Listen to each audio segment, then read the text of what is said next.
Good morning. Good morning. Wait, no. Good morning. Welcome to the Eliot Church. I'm glad you all managed to find a seat today. Of course, we have some announcements, and Todd, why don't we just get it going? You go. Morning, everybody. I just wanted to alert you to the obvious. You're surrounded by the Old Town Photo Show. And just brief context, this project has always been about connections, and like in the general sense, connecting through photographs, us to our community, us to the businesses around us, us to our history. And it's grown over the years. When it started, I think there were 15 or 18 people. So like it was almost like if you didn't get into a 12-month calendar, you'd be in trouble. Well, come on, some people won that year, Todd, and they might be in this room. And it started, yeah, 18 years ago. They were excellent. 18 years ago it started, and now there's almost 40 photographers and close to 100 images, and it's cruising. So after this service, please come and vote and have fun seeing the images of this community. Cool. Thank you, Todd. Todd and Jen put a ton of work into this, so thank you very much, as always. Let's give a little, we can clap. Appreciate the kind of day we're having, so let's do it. Yeah, so please stay for that. Obviously, wait to vote until after the service. This afternoon, so you have announcements. Please check your insert for announcements really quickly, just because we have things coming up, other things coming up today. If you are interested in the walking workshop, we're going to have one. It's not necessary. Our Sabbath Walks program is starting next week, and so we thought we'd give a little refresher for people who wanted to get into the method of the Sabbath walk.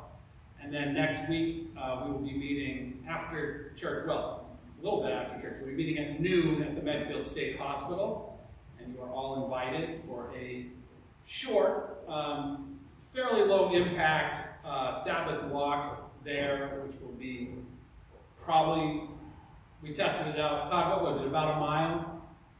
Yeah. It's half a mile out, half a mile back, relatively flat. There'll be a few readings and some silent walking and some visiting. So if you'd like to do that, please do. There is a sign-up sheet, but you could also not sign up and come. It's just more we were trying to figure out how many people. So that's next week on the 29th.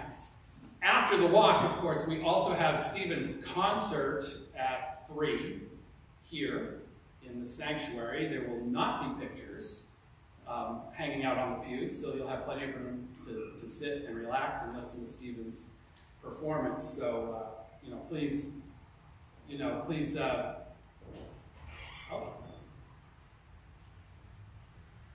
Hello. Hello. Why do you have all the salt bulk here? Why? There's going to be an exhibit here in about an hour and 15 minutes. So if you come back, you can check it out. Who's going to buy it, though? I don't know.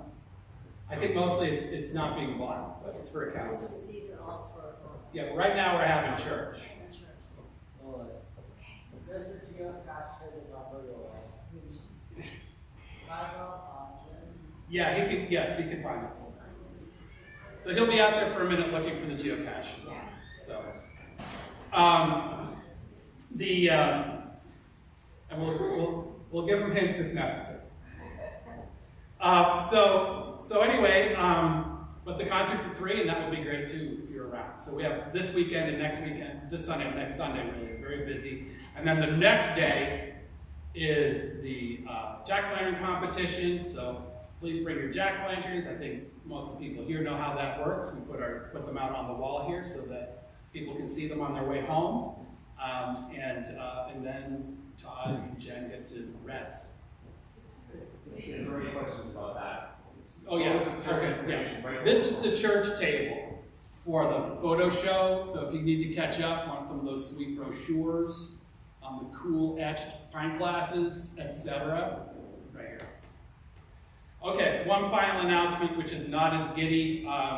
Felicia, as you know, has been sick, and because she has been sick, she has decided to step down from her position. Obviously, we wish the best for her, and we'll be keeping in touch. If you guys need anything, it means you have to talk to me. And I will try to get you to the person who can help until we figure out another thing. But obviously, you know, we're thinking Felicia today. Okay, so, that took a while, sorry. So, I have to give you guys a warning. The most giddy thing about my service is its title, Release the Cows. It sounds much giddier than it was. It's just sort of how it went, because today we are thinking about, let me see how I wrote it down here. We're thinking about the unexamined part of ourselves that occasionally erupts in anger and anxiety. So I hope you enjoyed the funny part. Let's take a moment to think about that unexamined part of ourselves while we listen to our prelude.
Now please join in our first hymn, number 166, in your gray hymn.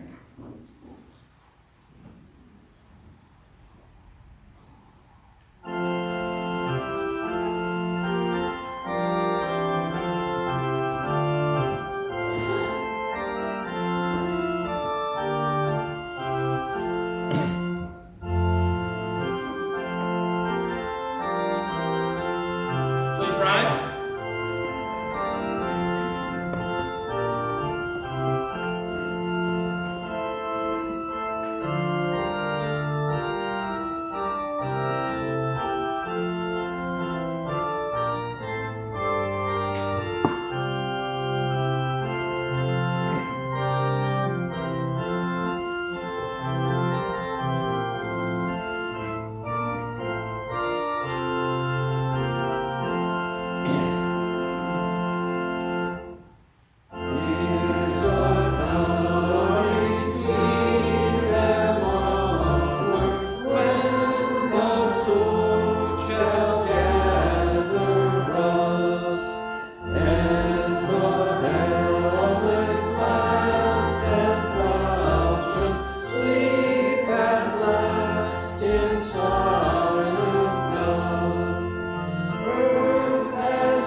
Please remain standing for the recitation of our covenant.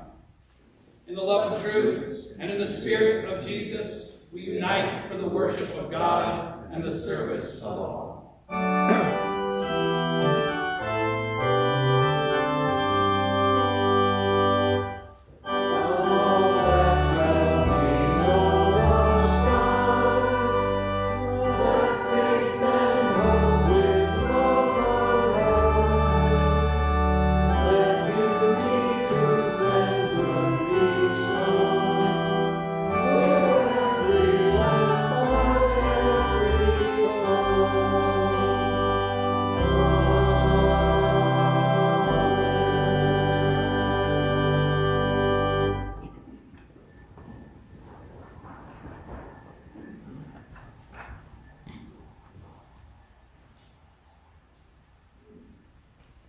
So I messed up Stephen.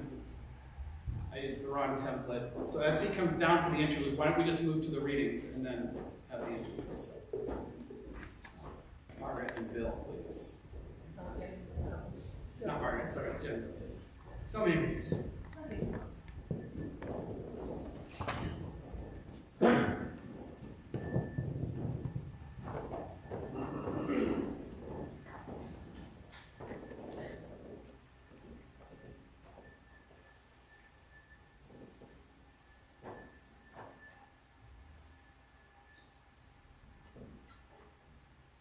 Here are two readings from the book Reconciliation, Healing the Inner Child by Thich, Nhat, Hanh.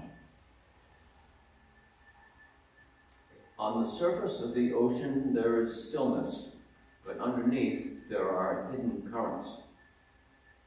If our practice has not been able to push down the block of suffering that has been handed down to us by our ancestors, our parents, then we can enjoy that thin layer of stillness only for a period of time. From time to time, the block of suffering underneath will emerge, so to cling that that kind of joy and happiness is not enough. We begin to have problems, and we don't know what our real our real suffering is. Our suffering may be the suffering of our Father that He has handed down to us as part of our heritage. The suffering that our mother wasn't able to transform, she transmitted to us. With superficial practice, we can only get the kind of stillness, joy, and happiness that are superficial. That kind of practice is not strong or effective enough to transform the big suffering down at the base of our consciousness. Because we don't know the nature of our suffering, our consciousness isn't able to shine and recognize the suffering that's hidden in the depths of our unconscious.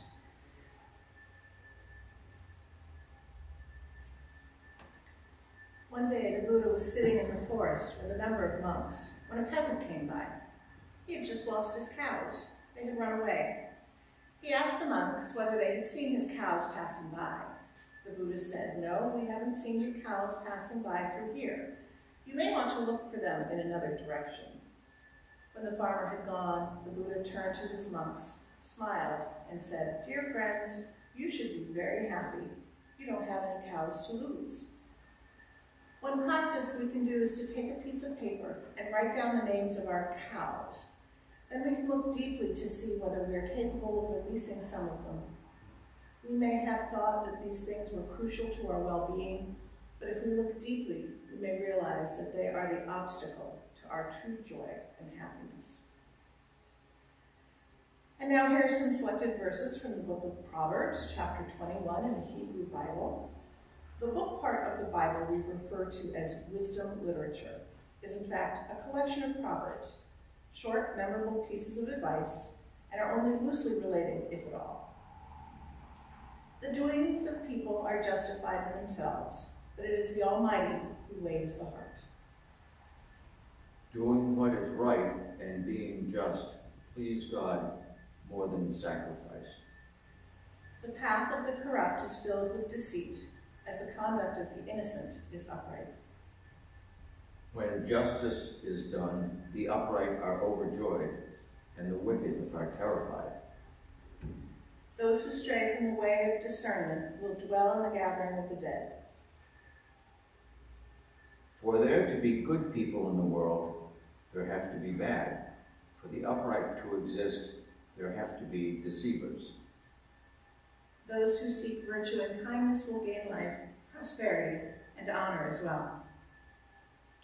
When we control our mouth and our tongue, we keep ourselves out of trouble. The corrupt spend the day wanting more, but the upright give freely and generously. The false witness will be lost to memory, but the testimony of the obedient will speak forever. The wicked wear their confidence outwardly. The upright turn inward and carefully choose their actions.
So let's take a moment now in silence to pray for those in need of our prayers today.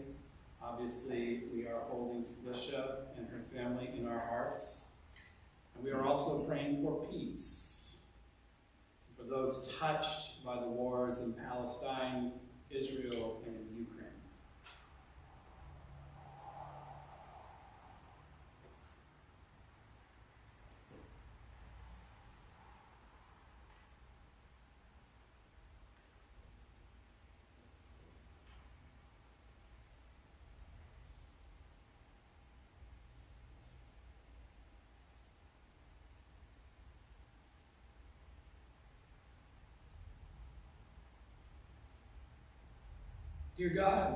Dear God, many of us have been challenged by the darkness and chaos we see in the world. We yearn for a simple answer in the midst of complication. For many of us, this darkness and chaos mirrors the darkness in our hearts and minds. Old ways, attitudes, and actions rear their heads as we respond, as we always have, with old fears that remain partially unexamined. So, dear God, please help us during this time to find a way, reaching within ourselves and our societies for the wisdom and the strength to grow and to move forward, even though we do not know the way. Now, as Jesus taught us, let us pray. Parent God, who art in heaven, hallowed be thy name. Thy kingdom come, thy will be done on earth as it is in heaven. Give us this day our daily bread, and forgive us our trespasses, as we forgive those who trespass against us. And lead us not into temptation, but deliver us from evil. For thine is the kingdom, and the power, and the glory, forever and ever. Amen. Now it is time for the offering, a free gift to a free church.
Bring many gifts, and together build one church community.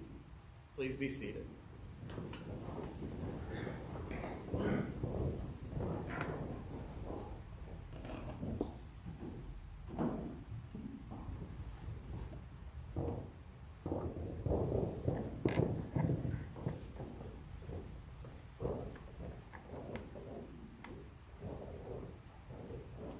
Hi, will join me in responsive reading number 521 in your Great hymnal.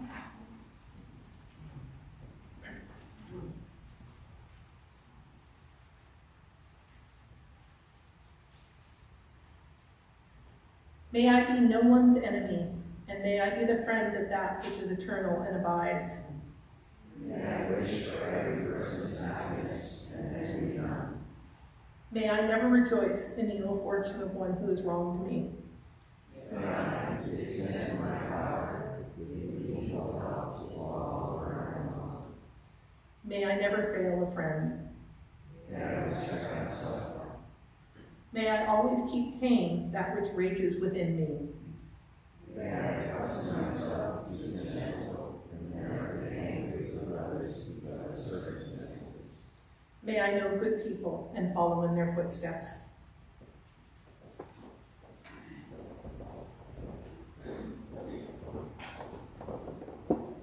Now please join in our second hymn, This Is My Song, also in the great hymn, number 159.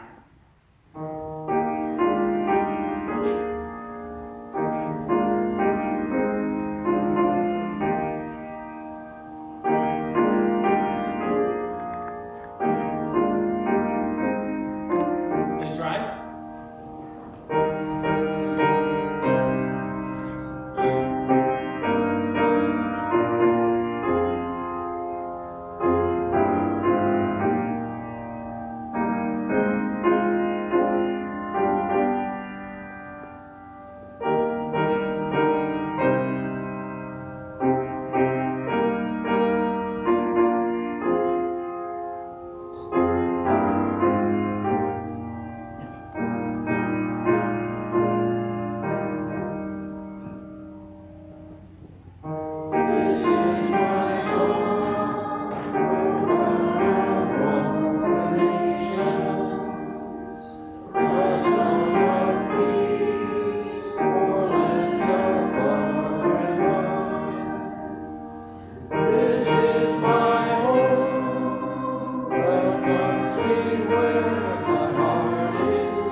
So let's look again at one of those lonely, isolated texts from Proverbs 21.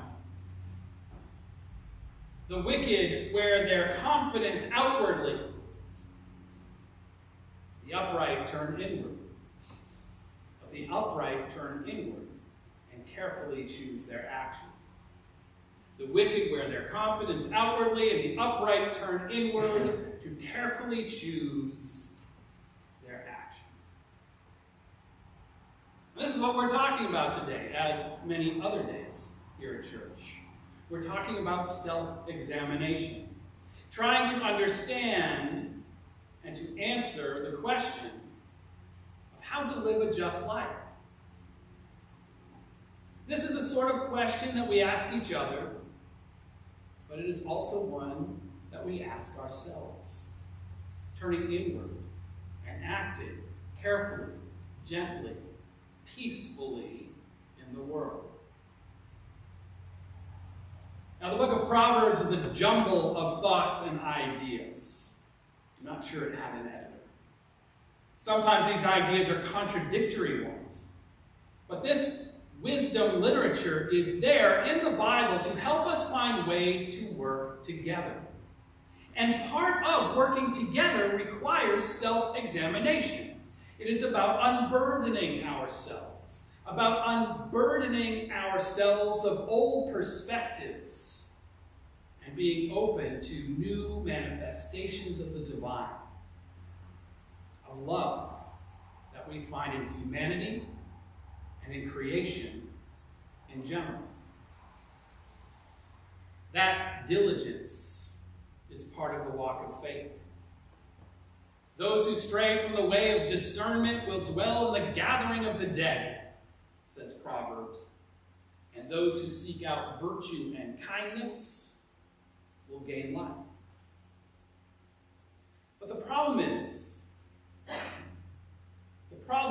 that we are not as open as we would like, are we? We are not as calm and collected, as rational as we try to appear to be each and every day. The fact is, we all carry burdens that cloud our perspective, that make us reactive, that make it hard for us to grow and develop into the people we are meant to be. We all carry burdens that lurk underneath our consciousness, that get in the way of our living. On the surface of the ocean, Hanh says in our reading, there is stillness. But underneath, there are hidden currents. On the surface, what we present to the world, there is stillness. But underneath, inside, there are hidden currents that we have picked up in some cases, as Hanh tells us, from our ancestors. And these can go unnoticed, at least by us. All our hearts carry too much weight. Worries and memories at the front of our minds, bursting up over that still surface, roiling deep in our subconscious. And no matter how hard we try to unburden ourselves, that weight still seems to be there. Long-term stress and anxiety, old hidden fears and anger. Sometimes we have problems, Hanh tells us, and we don't know what our real problem, our real suffering, even is. Now, there are reasons for these dark places in our psyches. There's a reason for the weight we carry. We are not living in an Edenic paradise, after all, and to survive over the years of our lives, we have built scars of protection. There was, for most of these moments in our subconscious, there was a time when we needed them. We needed these scars. But now they frequently get in the way. We cannot rationalize away their existence. These defenses we carry are there to help us. That's why we let them in. But a lot of them won't take no for an answer, even when we want to let our guard down. I should warn you.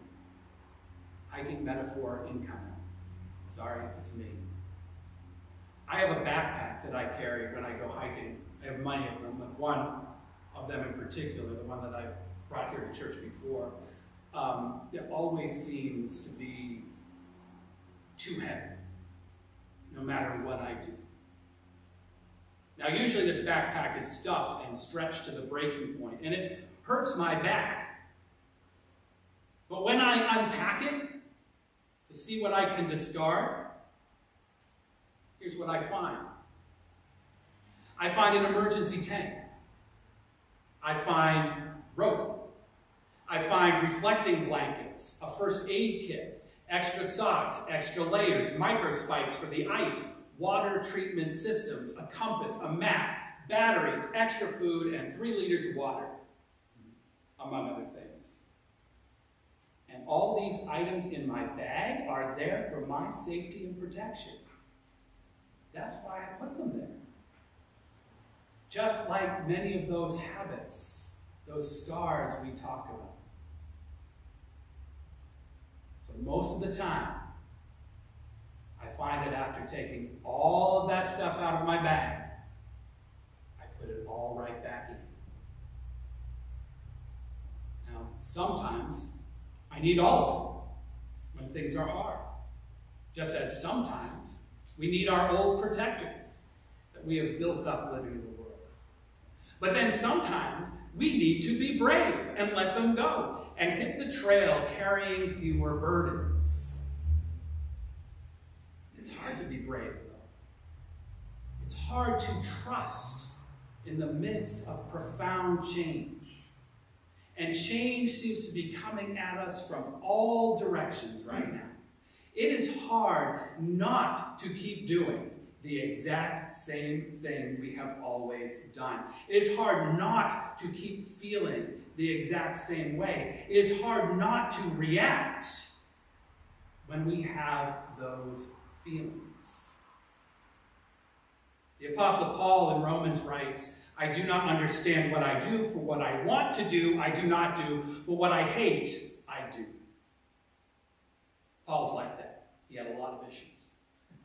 I do not understand what I do, for what I want to do, I do not do, but what I hate, I do. This is part of the human condition. In the readings today, Thich Hanh talks about the Buddhist parable where a peasant lost his cows. And the Buddha told his students that they should be happy because they don't have cows to lose. I don't say these must have been fairly advanced students. Now the cows, of course, are not literal here. Instead, they stand in for the big, heavy burdens that we feed and maintain, whether we want to or not. And my guess is that each of us in this room is carrying a burden, a sacred cow, that we would like to give up. We each have some item in the corner of our pack that it would be great to let go, but each time we try to throw it away, we find it returns. We can't get rid of it that easily. We can't just get rid of our cows, even though they are messing things up. Not just for ourselves, but for our families and friends, and for society as a whole. You see, we carry these burdens into the world, and this weight we carry impacts how we perceive what is around us, and impacts what we do about what we perceive. We see the unexamined inner self at work when we find it impossible to accept the humanity of others. We see it whenever the gap between our lived reality on one side and sympathy and love and understanding on the other seems too wide to bridge. So many old scars brought about by so many old scares. Yet we still have trouble letting go, even when we wish we could. So what can we do? What can we do? You know, in my life, I always try to think my way out of problems. I think it's too much school. But I always try to reason my way out. And over that time, I think I've learned that I at least cannot. I don't think anyone can. And I think we've probably all tried. Instead, we need to turn to our hearts. We need to turn to our intuition, to the gift of creation and creativity, entering the realm of art writ large. We need to find ways to worship the divine love that can help us love and give us the courage and the strength to release the cows, the demons, the burdens, with all their bias, all their fear, their anger, and their hate. This process of divine love is indeed an act of creation. It is an act of worship. It is an art. As is anything where we use our hearts and our souls to make a picture of a part of our world and our experience of it.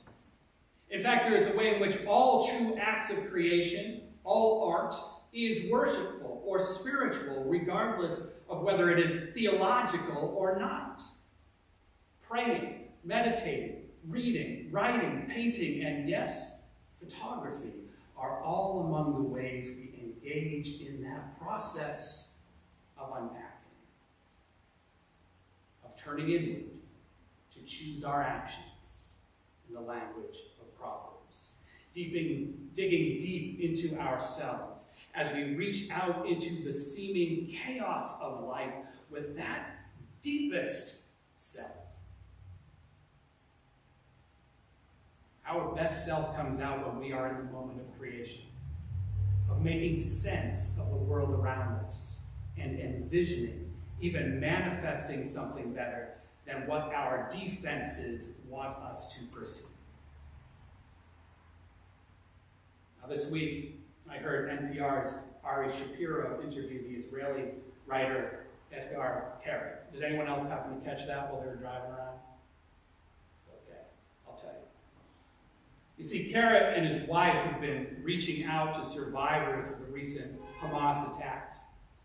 And what they bring is art. They bring art.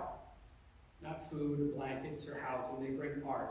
Reading, writing, yoga, other similar pursuits. And in the interview, Keret said that for him, there is something about writing, and remember that he himself is a writer, there is something about writing that functions like an airbag in a car. There's something about writing that functions like an airbag in a car. When something profoundly challenging occurs, he says, I run to the computer and I write something. It's both something that protects me from reality and at the same time can create the bridge to reality and make me understand myself. It protects us from reality and at the same time can create the bridge to reality and make us understand ourselves. So I think we should leave it right there today. Because we aren't going to manage to solve all our problems or all the problems of this complicated world this morning. What we can do, though, is trust in that divine love and learn to let things go. Releasing the cows through worshipful creativity. Building a bridge to reality to better understand our world and ourselves. Amen. Now let's turn to hymn number 169, We Shall Overcome, in your great honor.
peace of God, which the world can neither give nor take away, be among us and abide in our hearts.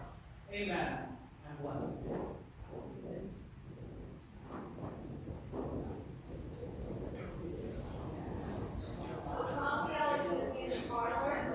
free to do your own calendar, and donate, but there's copies